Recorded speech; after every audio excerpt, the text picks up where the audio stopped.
Hi everyone, my name is Lexi and my group is going to be introducing you guys to solving for x or solving with variables. So when you see letters in math, it can be super intimidating. I know it was super intimidating for me. Math is not my strong suit, but we're going to walk you through it. So I'm going to write an example on the board. This is just going to be our blank space. Alright, so this is like a super easy problem. We know that we probably just have to add 2 over here so we can figure out what this number is.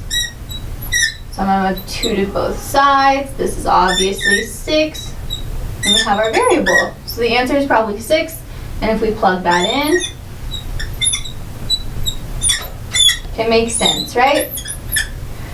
So that's awesome. That's pretty easy to do. Now we literally just add x. X is called the unknown or the variable, and it's literally just a placeholder for our brains to wrap around the fact that we are doing a problem with an unknown, right? So with this example, with this problem, I can literally just take x minus 2 equals 4, and it's the exact same process, right? So I'm literally just going to add 2 to both sides. Awesome. And then we have 0 right here, which is just going to be x equals 6. And that's our answer. So it's super easy. So this is just kind of a introduction. Our constant goal is to always get x alone. Okay, so for the steps for solving for x, it's really just a couple steps. And our first one is going to be solving for x, obviously just bringing the variable to one side. And our variable is usually always going to be x. Sometimes when there's 2 variables, it'll be xy, sometimes x, y, and z. And for our second part, we're going to bring all remaining numbers on one side to the other side. And this is what we're going to do. This is going to isolate our variable.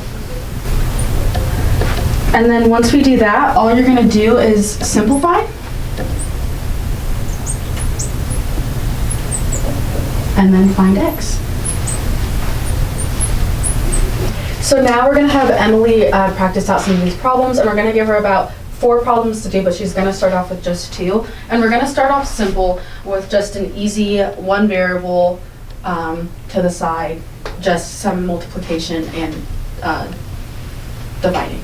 And then this is just going to be 3x plus 5 is equal to 11. And then the second one we're going to have her do is going to be a little bit more complicated, but it's just by adding another variable. And this is just going to be 13 minus 2x is equal to 4x minus 5. So first, let's get all the numbers on one side. So we have minus 5. And this will cross out, and then you have 3x equals 6. And then to get x by itself, we have to divide by 3. And that'll cross off, so x equals 2. So let's start out by getting all of the numbers on one side. So we can add 5 here. We have 18 minus 2x equals 4x. So let's get all of the x's on one side. So we add 2x. Cross off here, so we have 18 equals 6x. So in order to get x by itself, we can divide by 6. And then we're left with x equals 3. All right, and then for our last 2 problems that we're going to have Emily do is we're going to add some parentheses in there.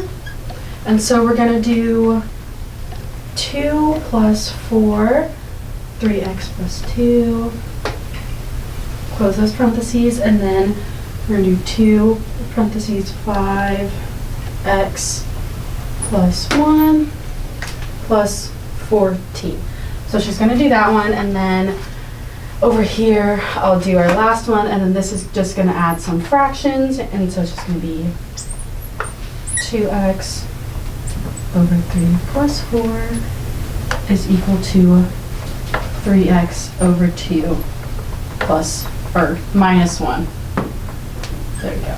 Okay, so in order to solve for this first problem, we need to get the parentheses simplified. So we can keep 2 because it's by itself, and then we'll take 4 times everything that's in this parentheses. So it'll be 12x plus 8 equals, and then we'll do the same thing on this side. So 2 times 5x is 10x plus 2 plus 14.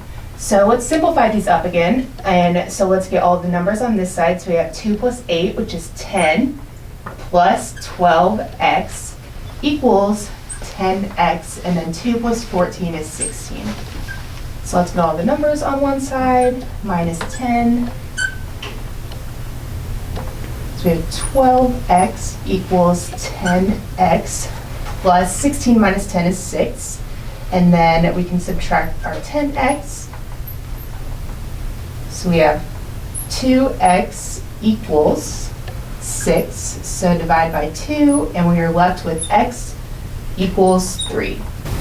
All right, so let's review here.